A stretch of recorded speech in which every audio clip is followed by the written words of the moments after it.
Pemirsa, jajaran Polsek Bayung Lincir, Musi Banyuasin menangkap pelaku illegal logging.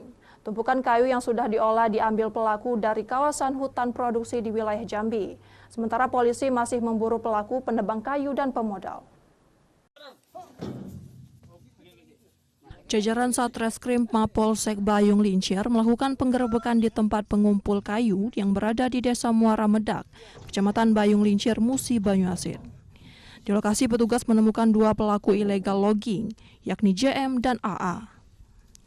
Peran kedua pelaku adalah mengeluarkan potongan kayu yang sudah diolah dari dalam kawasan hutan produksi di wilayah Jambi lalu dikumpul di TKP. Diduga kegiatan illegal logging ini telah berlangsung lama dan kini aktivitas pelaku digagalkan petugas. Polisi juga mengamankan 6 kubik kayu olahan siap dikirim ke luar provinsi dan 1 mesin potong sensu, 1 unit perahu. Sementara tersangka lain yakni Nang sebagai penebang kayu dan F sebagai pemodal masih dalam pengejaran pihak kepolisian.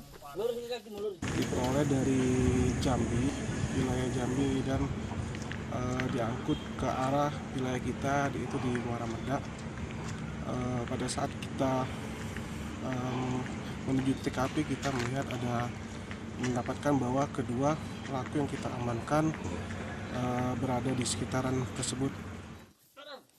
Akibat perbuatannya, dua pelaku dikenakan Undang-Undang tentang Pencegahan dan Pemberantasan Perusakan Hutan dan Undang-Undang tentang Cipta Kerja dengan ancaman hukuman 10 tahun penjara dan denda 10 miliar rupiah. Dari Musi Banyuasin, Edi Lestari, iNews melaporkan.